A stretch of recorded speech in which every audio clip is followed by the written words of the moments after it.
तीनों कानून, जिसमें 2 नए एक संशोधित है, उनके बारे में चर्चा हुई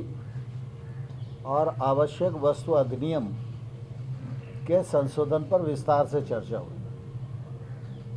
चर्चा में उन्होंने अपना मत व्यक्त किया और हमारे मंत्री जी ने विस्तार से उस एक्ट को सभी यूनियन के साथ सामने रखा और उनकी जो शंकाएं हैं उनको समाधान करने की कोशिश की। लेकिन चर्चा निर्णायक मोड़ पर नहीं पहुंच पाई और उसके बाद यूनियन और सरकार दोनों ने मिलकर ये तय किया कि 19 जनवरी को दोपहर 12 बजे पुनः चर्चा करेंगे। मुझे आशा है कि जो चर्चा आज हुई है, यूनियंस उस चर्चा को आगे बढ़ाने का प्रयत्न करेंगी।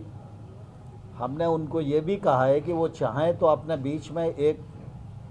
अनौपचारिक समूह बना लें, जो लोग ठीक प्रकार से कानून पर बात कर सकते हैं। सरकार से उनकी अपेक्षा क्या है, कानून में किसानों के प्रतिकूल क्या आता है, इस पर डिस्कस करके वो कुछ मसौदा बना के अगर सरकार को दें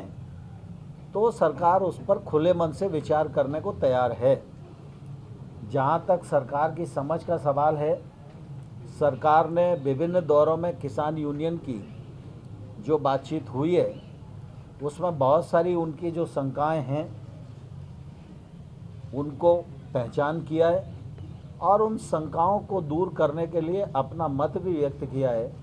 और यूनियंस को लिखित प्रस्ताव भी सरकार की ओर से दिया गया है। लेकिन वो प्रस्ताव उन लोगों को मंजूर नहीं था, इसके कारण वार्ता चल रही है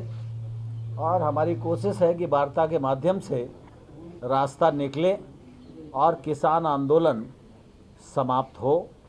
किसान सर्दी में बैठे हुए हैं, कोविड का भी संकट है और इसके कारण सरकार को निश्चित रूप से इस बात की चिंता है और इसलिए सरकार खुले मन से और बड़प्पन से लगातार चर्चा कर रही है और मुझे आशा है कि संभवतः हम समाधान की ओर बढ़ सकेंगे।